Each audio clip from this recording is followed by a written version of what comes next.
Hello, East Texas. Welcome back to the East Texas Living Podcast. I'm Wana Crouch. And I'm Pam Jones. We are so excited to be with you today and talk about what's happening in our real estate market right here in Tyler and across East Texas. That's right, Pam. I'll tell you, February 2026 is shaping up to be a really interesting time for both buyers and sellers.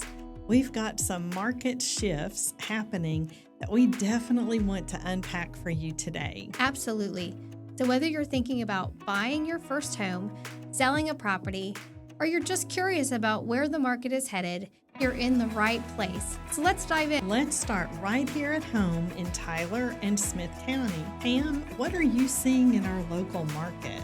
Well, Wana, if you're a buyer, you're going to love what I'm about to say. We are officially in a buyer-friendly market here in Tyler, and that's a shift we haven't seen in quite a while. That's huge, isn't it? Yes. So let's break down the numbers. According to the Greater Tyler Association of Realtors, median home prices in Smith County are down 9% compared to 2024. Yes, and that's giving buyers more purchasing power. But here's another big one.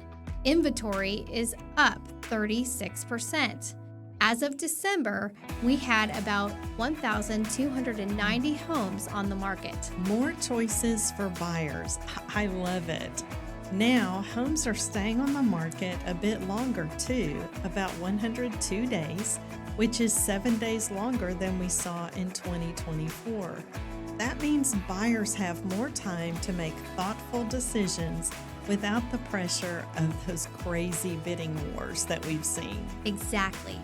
And let's talk about interest rates because this is good news. We're seeing rates around 6% on 30-year loans. That's much better than the peak rates we experienced a couple of years ago. So what does all this mean for someone who's thinking about buying a home in Tyler right now? Well, it means you have negotiating power. Homes are selling for about 3% below list price on average.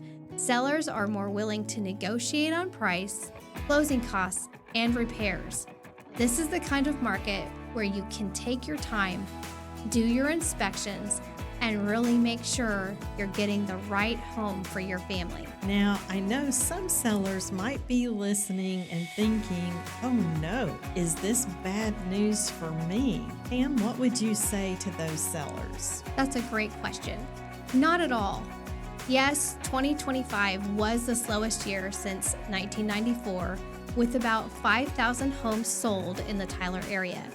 But here's the thing, good homes that are priced right and show well are still selling. You just need to work with an experienced agent who understands the market, knows how to price competitively, and can market your home effectively. The key is being realistic about pricing and making sure your home stands out. So let's zoom out a bit and look at what's happening across the great state of Texas. Pam, what are the statewide trends? Well, Texas is experiencing what experts are calling a normalization and rebalancing of the market. After years of really rapid growth and soaring prices, things are starting to level out. Let's look at the forecast for 2026.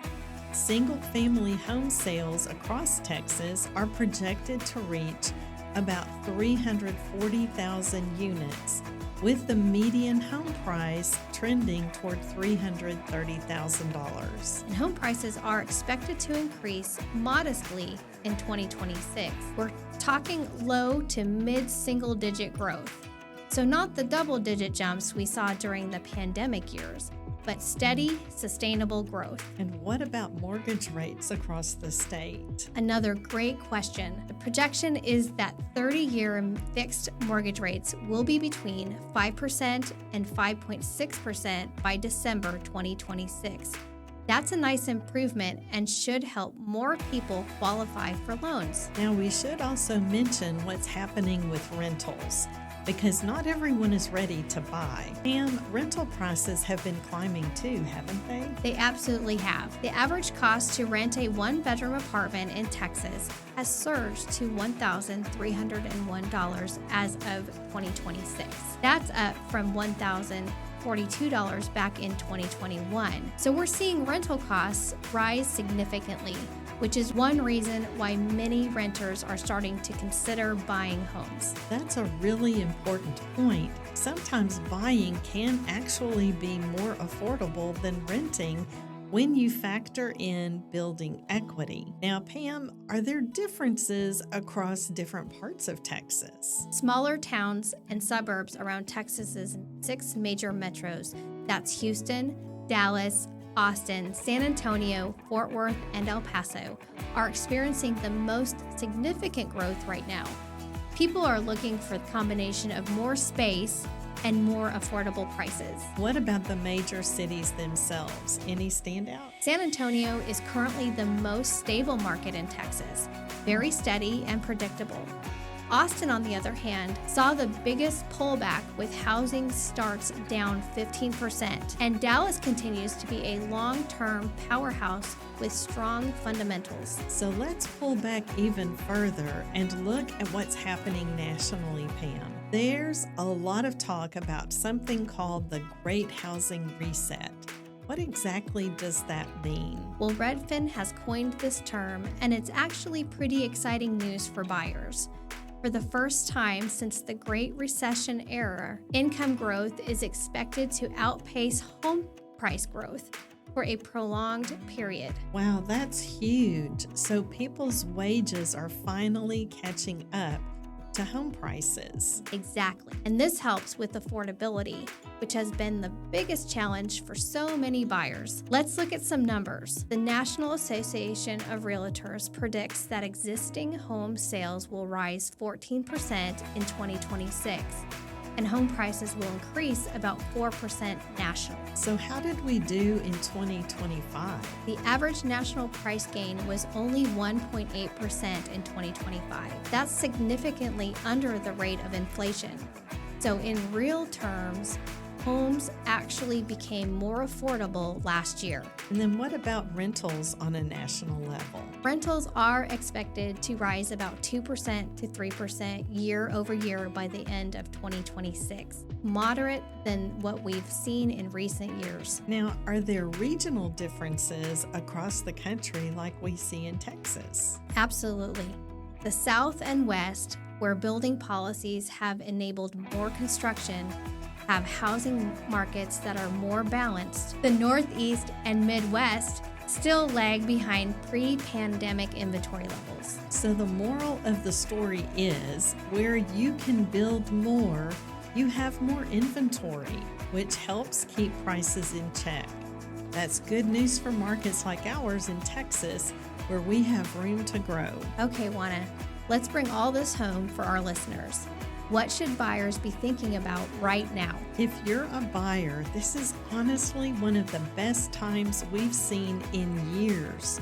You have options, you have negotiating power, and interest rates are way more reasonable. Don't wait for the perfect time. If you're financially ready, this is a great market to be shopping in. And don't forget to make sure you get pre-approved for a mortgage before you start looking. That way you know exactly what you can afford, and sellers will take your offers more seriously. So what about our sellers, Pam? What's your advice to them?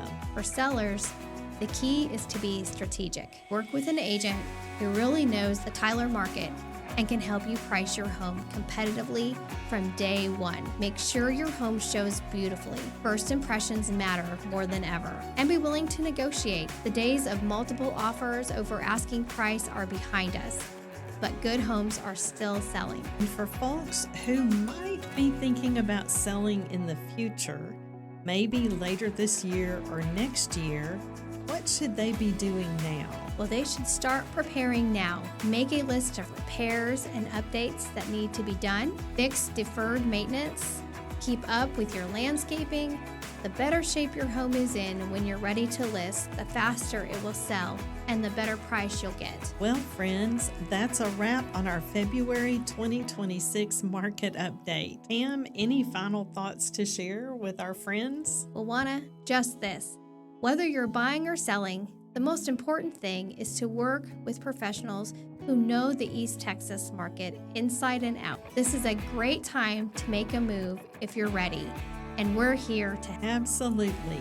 And if you have questions about the Tyler real estate market, don't hesitate to reach out.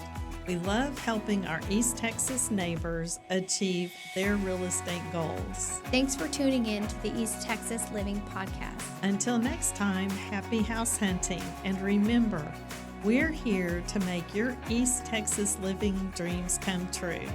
Remember to like, subscribe, and follow us on social media so you never miss an episode of East Texas Living.